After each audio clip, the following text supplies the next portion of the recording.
현대를 살아가는 우리들, 현대인들의 특징 가운데 하나가 불안입니다.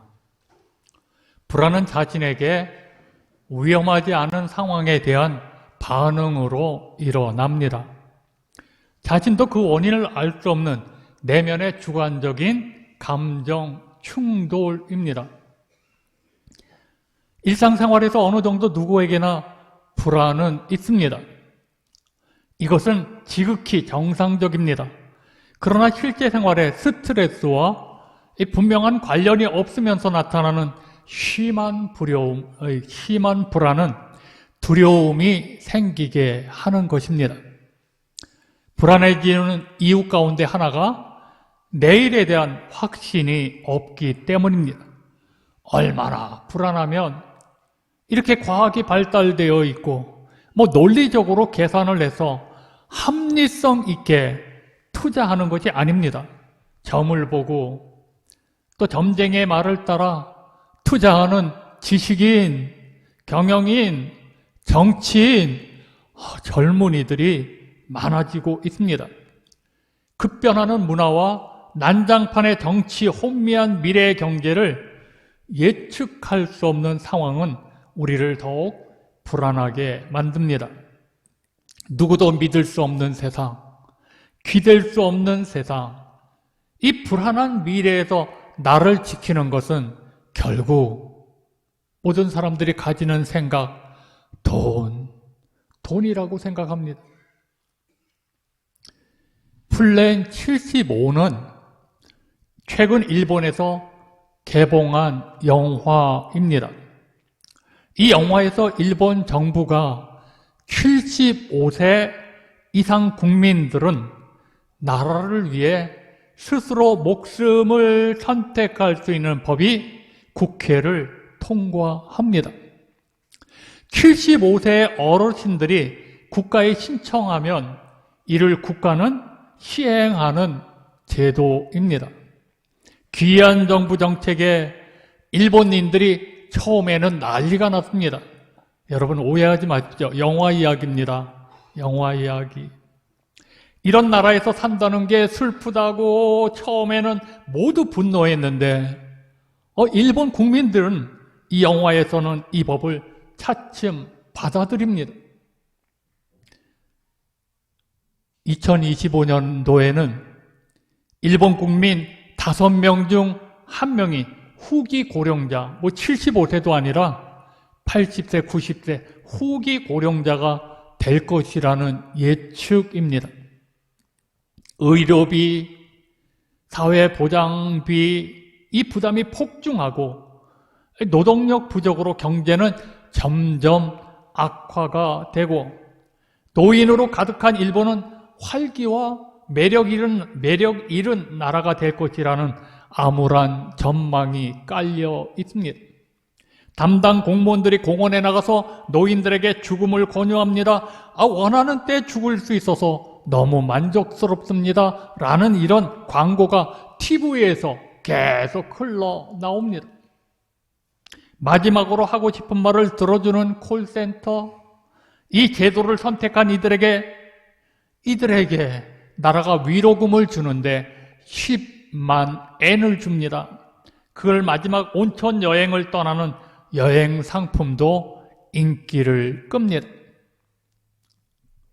영화 후반에는 이런 뉴스 멘트가 나옵니다. 정부는 플랜 75가 호조를 보임에 따라 플랜 65도 검토하고 있습니다. 이런 사회를 방치하면 다음 순번은 당신이 될 것이라는 경고, 그리고 관객들에게 어떤 선택을 하겠느냐고 묻습니다. 당신은 살겠습니까? 올해 칸 영화제 수상작인데 설정이 섬뜩합니다.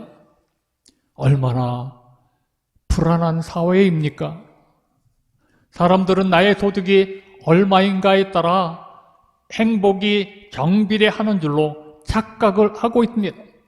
고소득 국가인 스위스, 미국, 일본 그런 나라보다 가난하고 저소득국가 방글레시가 그런 나라들이 더 행복 지수가 높다는 거예요. 왜 행복한가? 가난한데 왜 행복한가? 그 원인을 조사해 보았더니 관계 때문이라고 합니다. 관계, 이웃과의 관계, 그리고 가족과의 관계, 관계 때문이라고 나왔습니다. 여러분, 행복을 위해 인간관계는 매우 중요합니다. 내 편이 없어지는 세상에서 내 편이 있다는 것은 행복한 일입니다. 그러나 더 중요한 것은 하나님과의 관계입니다. 하나님과의 관계를 시작하는 것은 믿는다라고 말합니다. 믿는다는 말은 하나님의 사랑을 받았다, 그런 뜻입니다. 오늘 본문은 이스라엘의 나인성에 외아들을 데리고 사는 과부의 이야기입니다. 이 나인이라는 말은 헬라어로 아름답다라는 뜻인데, 이 성은 예수님이 사셨던 나사렛에서 오늘 동남쪽으로 약 8km 떨어진 곳이고, 가버나움에서는 서남쪽으로 37km 떨어진 곳에 있는 갈릴리의 아주 작은 성입니다. 본문은 슬픈 이야기입니다. 아들 하나를 낳고 과부가 되었습니다. 남편을 잃은 후 가난과 슬픔과 외로움 속에서 살았습니다. 그래도 그에게 유일한 희망은 아들입니다. 그것은 아들이 있었기 때문입니다. 과부에게는 아들과 사는 것이 힘들고 고달파도 아들이 이겨내는 힘이었습니다.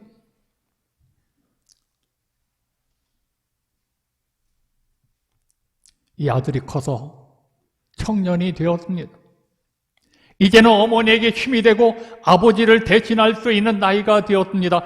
그런데 믿기지 않는 일이 일어납니다. 그 아들이 죽습니다. 죽음은 그의 남편을 빼앗아 가더니 이번에는 아들까지 빼앗아 갔습니다. 남편도 먼저 보내고 단 하나밖에 없는 외아들을 그것도 젊은 나이에 잃었습니다. 죽음이라는 것이 대관절 모시게 이렇게 무정하고 인정사정 없다는 말입니까? 남편도 없는 과부에게는 이 아들이 삶의 전부였을 것입니다. 그런데 그토록 소중한 아들이 갑자기 죽었습니다.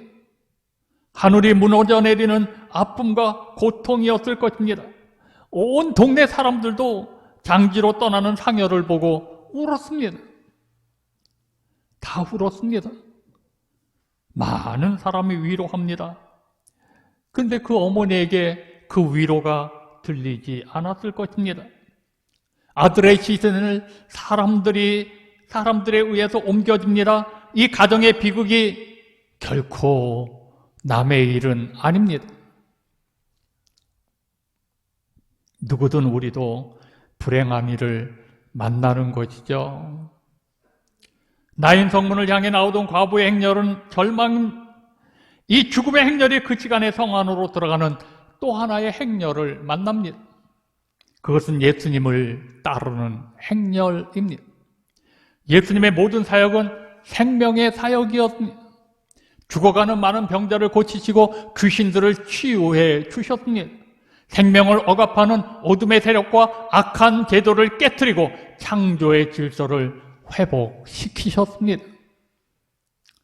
예수님께서 가시는 곳마다 사망의 권세가 떠나가고 생명의 기쁨이 충만하였습니다. 이 나인성 과부가 예수 그리스도를 만나지 못했더라면 그 아들은 영원히 관 속에서 나오지 못했을 것입니다. 예수님이 아들을 잃고 절망하는 여인을 긍휼히 여기지 않았더라면 이런 일은 일어나지도 않았을 것입니다. 예수님은 생명이십니다. 생명이신 예수님을 만나면 누구든지 인생은 바뀝니다. 예수님은 여인을 보시고 불쌍히 여기셨습니다. 그리고 여인에게 하신 말씀이 오늘 본문에 나옵니다. 오늘 말씀을 통해서 함께 은혜를 받고자 합니다. 첫째, 울지 말라. 오늘 본문 13절입니다. 주께서 과부를 보시고 불쌍히 여기사 울지 말라 하시고. 예수님은 과부를 보시고 불쌍히 여기시고 울지 말라고 하셨습니다. 큰 슬픔을 가지고 눈물 흘리는 여인에게 울지 말라고 하신 것입니다. 울지 말라는 것은 슬퍼하지 말라는 것입니다. 누구에게나 슬픔은 있습니다. 슬픔은 인간의 고통입니다. 고통을 당한 사람에게 슬퍼하지 마세요, 울지 마세요, 염려하지 마세요 라고 말할 수는 있겠지만 실제로 우리에게는 그 슬픔을 그치게 할 능력은 없습니다. 울음을 멈추게 할 방법도 없습니다. 말로 위로할 수밖에 없는 연약한 인간입니다. 나인성 과부의 슬픔은 사랑하는 외아들의 죽음입니다. 인간에게 가장 큰 아픔은 죽음과 관련되어 있습니다. 과부에게는 꿈이자 희망인 아들입니다. 이 아들이 죽었습니다. 무엇으로 이 여인을 위로할 수 있겠습니까? 예수님은 이런 슬픔과 아픔으로 울고 있는 여인에게 불쌍히 여기시면서 울지 말라고 하셨습니다. 불쌍히 여기셨다는 것은 예수님께서 그 여인의 슬픔을 온몸으로 느끼셨다는 것입니다. 그리고 외아들이 죽은 과부로 그 예수님을 바라보게 하신 것입니다. 요즘 들어서도 부쩍 갖게 되는 생각이긴 하지만 주변의 상황을 둘러보면 어느 한 구석 기대감과 희망을 주고 시원한 느낌을 주는 것이 없어요. 이런 느낌은 유독 저 혼자만의 느낌은 아니라고 생각합니다. 정치는 어떤가요? 웃기죠. 진짜 웃기죠.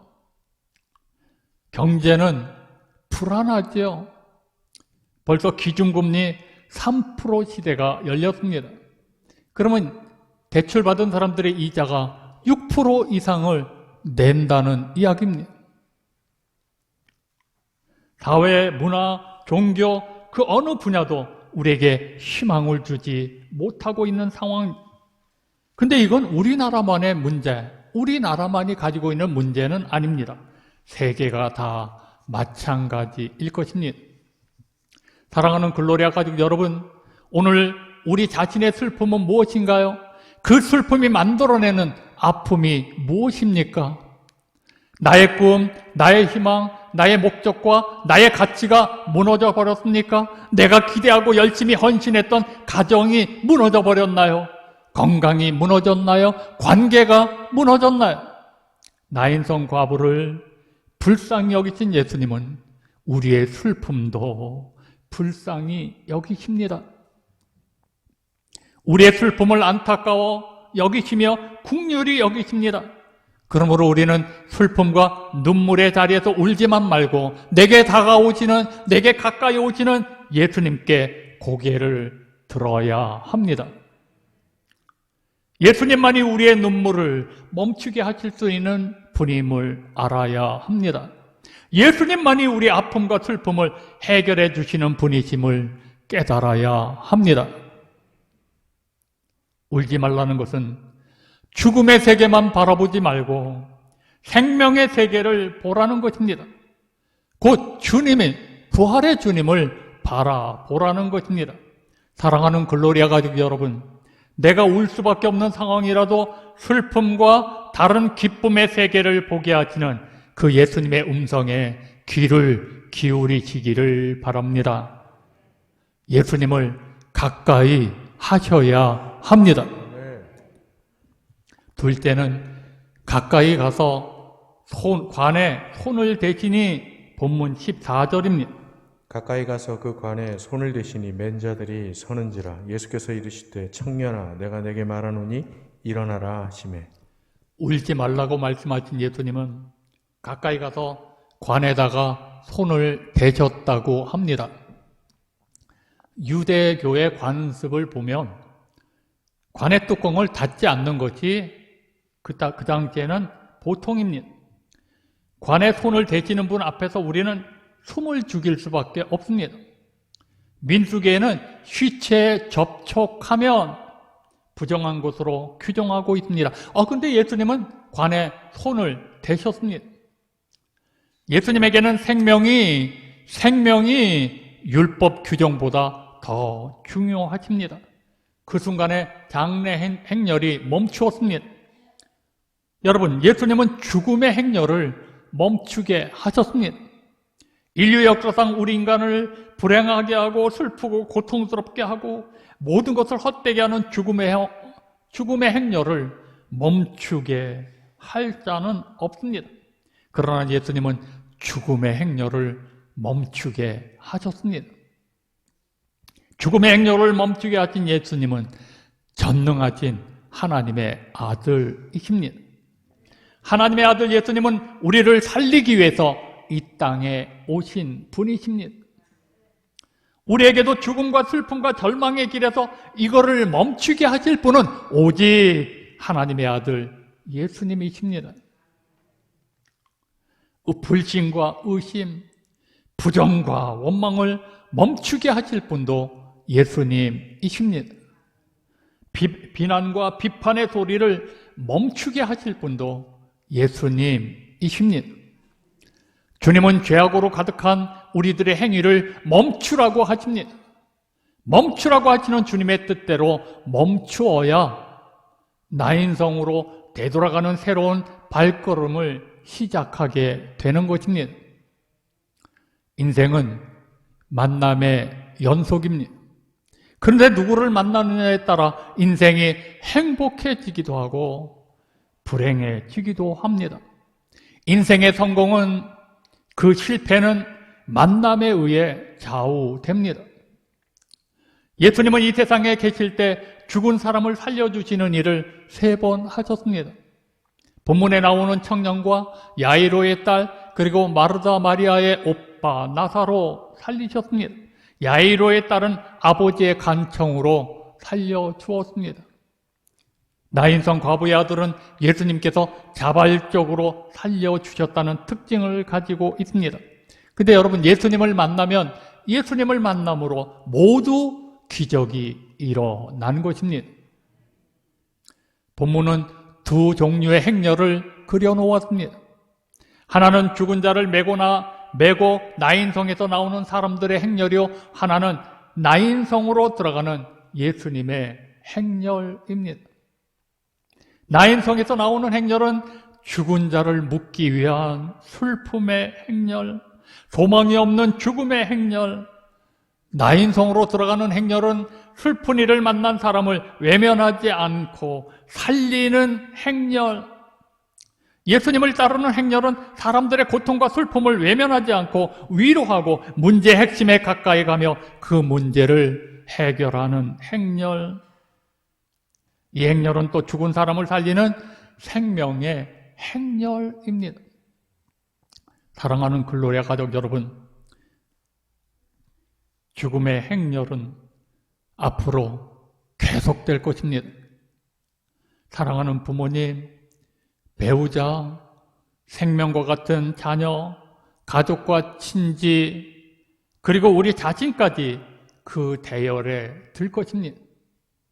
그러나 이제는 예수님을 향하여 예수님이 함께하는 이 생명의 행렬에 여러분과 내가 참여하셔야 합니다. 이번 30일에 생명을 살리는 행렬에 우리 글로리아 가족들 모두 참여하셔야 합니다. 참여하셔야 합니다. 한 번 더 하겠습니다.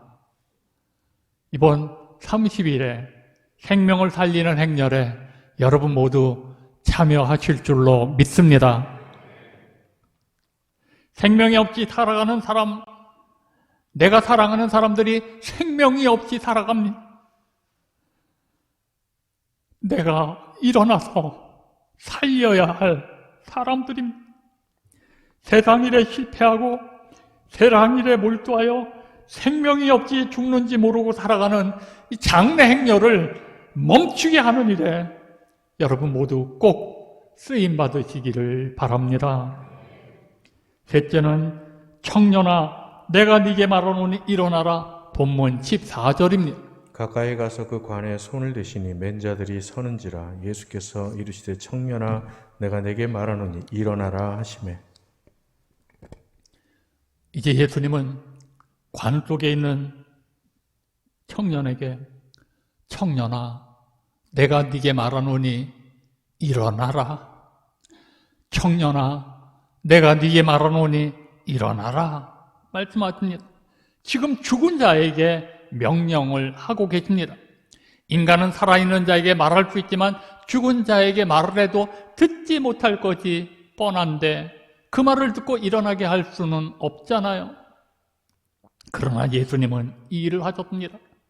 말씀으로 우주 만물을 창조하신 하나님이 죽은 자를 살리는 것은 어려운 일이 아닙니다. 내가 네게 말한다. 내가 네게 말한다. 죽은 자에게. 예수님의 말씀은 예수님의 권위를 나타냅니다. 예수님은 말씀으로 모든 일을 하십니다. 예수님은 다른 사람의 능력을 빌려서 기적을 행하시는 것이 아닙니다. 스스로 전능하신 분이십니다. 예수님이 일어나라는 말씀은 주님의 능력을 받아들이고 순종하라는 것입니다. 전능하신 분으로 믿으라는 것입니다. 일으키시는 분은 내가 아니라 예수님이십니다.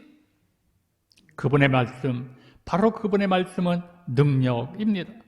예수님은 죽은 청년을 말씀으로 다시 살리셨습니다. 일어날 수 없는 자를 일어나라고 말도 하게 하셨습니다. 죽은 아들을 살려서 그의 어머니 품에 안겨 주었습니다. 예수님을 믿고 하나님을 진정으로 만난 사람들은 어떠한 환경, 어떠한 상황 속에서도 절망하지 않습니다. 늘 희망 속에 살아갑니다. 불안한 일이 없어진 것도 아닌데 평안함이 찾아옵니다. 하나님을 만난 사람의 특징은 넘치는 평안입니다. 하나님을 만나면 세상이 달라집니다. 지옥과 같은 세상이 천국으로 바뀝니다. 하나님을 만남으로 받는 최고의 축복은 구원, 영생입니다. 예수님을 만나면 어떤 상황에서든지 일어나는 것입니다. 오늘 우리에게도 말씀하십니다. 내가 네게 말하노니 일어나라. 일어나라. 영적으로 잠자는 자리에서 일어나라는 것입니다. 이제 죽음의 자리가 아닌 생명의 자리로 일어나라는 것입니다. 그 호랑이가 한 마리 있었습니다. 새끼를 베고 있어서 힘들다 보니 사냥도 못하고 오랫동안 굶주렸습니다. 어느 날 염소떼를 발견하고 필사적으로 달려들었습니다. 어찌나 용을 썼던지 그만 새끼를 낳고 어미 호랑이는 죽었습니다. 뿔뿔이에 흩어져 도망갔던 염소들이 돌아와 보니까 이미 어미 호랑이는 죽었고 갓 태어난 새끼 호랑이가 하나가 울고 있었습니다. 불쌍하게 여긴 염소들은 새끼 호랑이를 대신 키웠습니다. 호랑이가 배운 첫 마디가 매 우는 법을 배웠고 풀을 먹는 법을 배웠습니다. 그러던 어느 날 커다란 호랑이가 염소떼를 덮쳤습니다. 염소떼들은 사방팔방으로 도망을 쳤는데 풀만 먹은 이 비실이 새끼 호랑이는 도망도 못 가고 멍하니 서 있었습니다. 큰 호랑이가 이 새끼 호랑이를 보자 놀라 물었습니다. 뭐야? 너 염소들하고 사는 거냐? 그랬더니 호랑이가 네.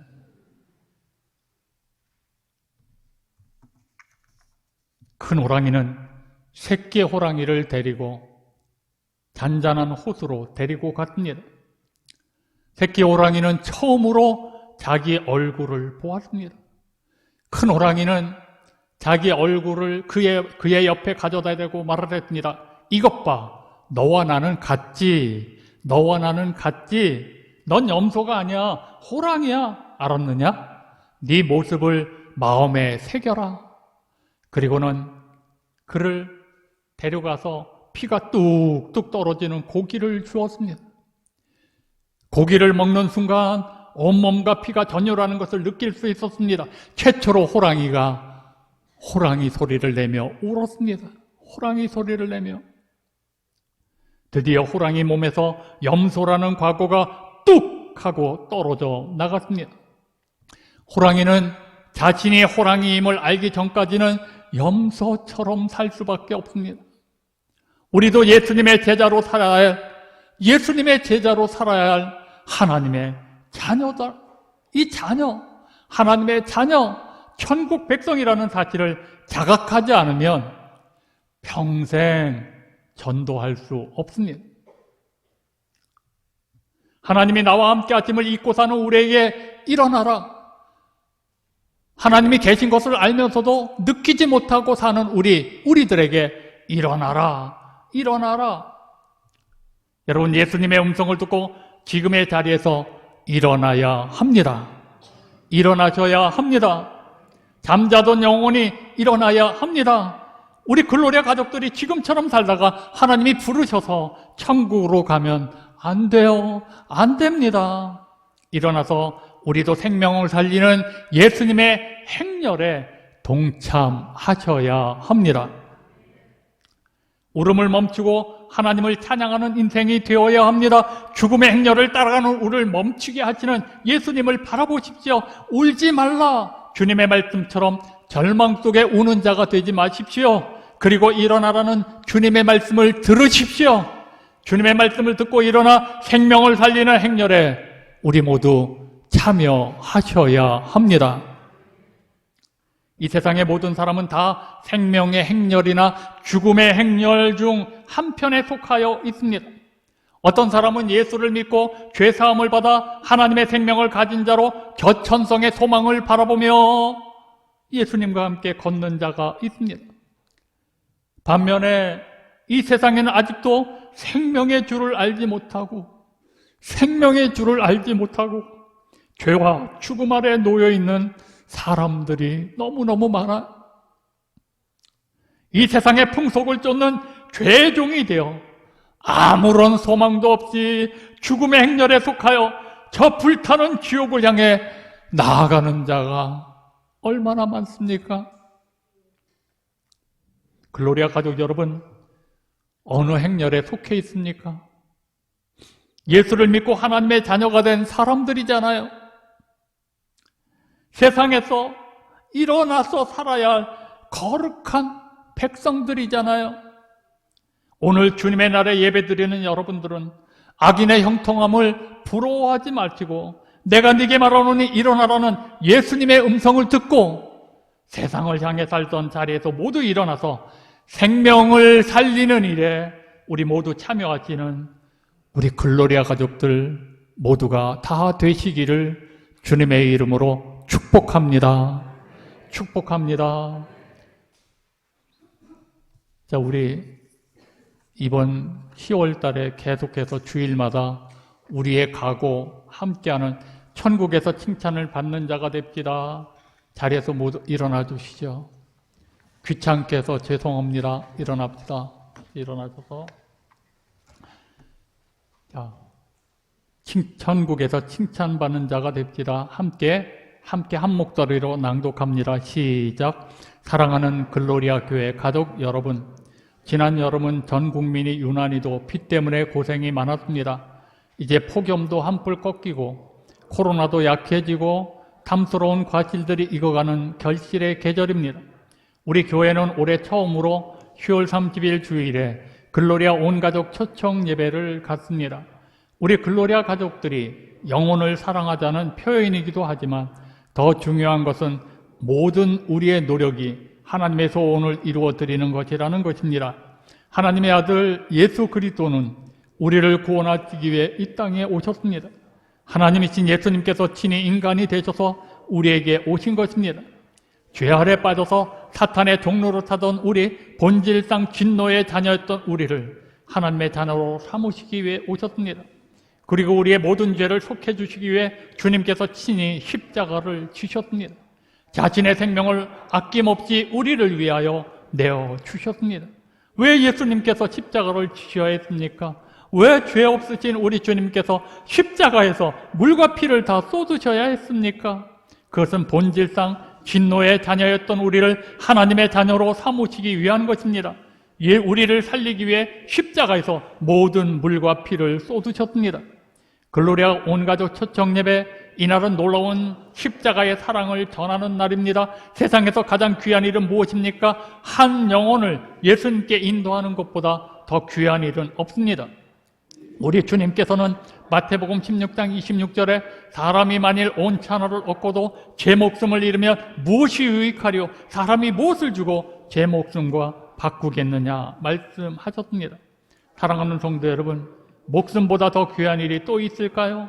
이 귀한 일은 지금도 사탄의 손 아래서 영원히 멸망받을 수밖에 없는 우리의 형제 자매들을 어둠에서 빛의 자녀로 거듭나게 하는 일입니다. 불과 유황으로 타는 뜨거운 못에서 고통받아야 할 우리의 남편과 아내를 우리 주님이 계시는 천국으로 인도하는 일입니다. 글로리아 온가족 초청예배 주일은 생명을 살리는 날입니다.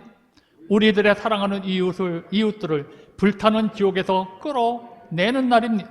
존 낙스는 하나님이여 스코틀랜드를 나에게 주옵소서, 아니면 나에게 죽음을 주옵소서라고 했습니다. 존 웨슬리는 하나님이시여 이 조국이 지금 이렇게까지 부패하고 타락하여 멸망할 위기까지 도달하였나이다 라고 사랑하는 조국 영국을 구해달라고 간절히 기도했습니다. 사랑하는 성도 여러분, 이제 우리 겸손히 무릎 꿇고 하나님께 기도합시다. 하나님, 이번 글로리아 온가족 초청예배 주일을 통하여 우리 가정과 우리 교회가 있는 죽전과 분당, 구미동을 살려주옵소서. 이번 10월 30일 이루어지는 글로리아 온가족 초청예배 주일은 축제의 날이 될 것입니다. 하나님은 우리 글로리아 교회를 사랑하십니다. 반드시 우리 글로리아 교회를 통하여 하나님께서 영광을 받으실 것입니다. 하나님 나라의 주인공은 한 생명을 주님께로 돌아오게 하는 자입니다. 우리 글로리아 교회의 가족들이 하나님 나라의 주인공이 되는 이번 글로리아 온가족 초청 예배가 되시기를 바랍니다. 아멘. 자리에서 앉으시죠. 자, 이 시간 우리 결단의 기도를 합니다. 여러분, 내가 예수 믿으면서도 세상에 푹 빠져서 살잖아요.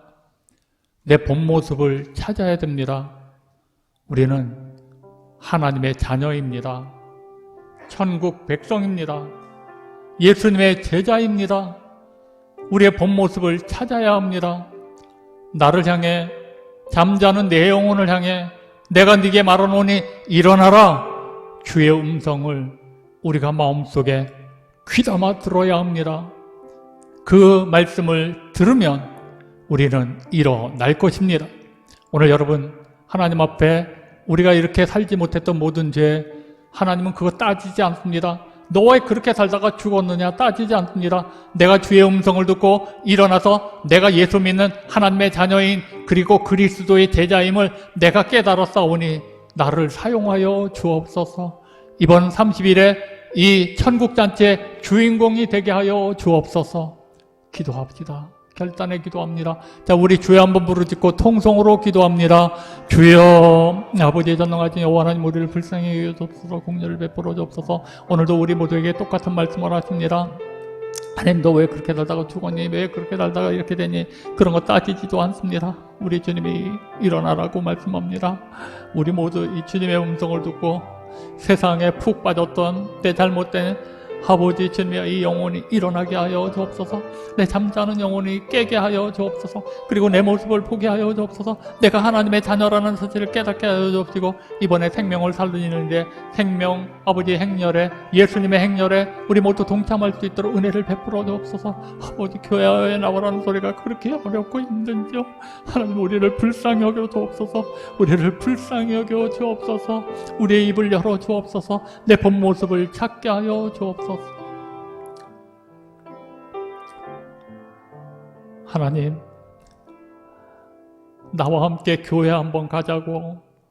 왜 이 말이 그렇게 힘든지 저희들을 불쌍히 여겨 주옵소서.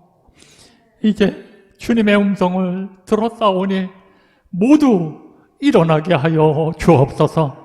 내 본래 모습, 영생을 받은 하나님의 자녀의 모습, 우리는 세상에 속하여 세상에 흥청망청 살아가는 사람들이 아니라 천국 백성이라는 사실을 우리 모두가 깨닫게 하여 주옵소서. 감사드리며 예수님의 이름으로 간절히 기도드리옵나이다. 아멘.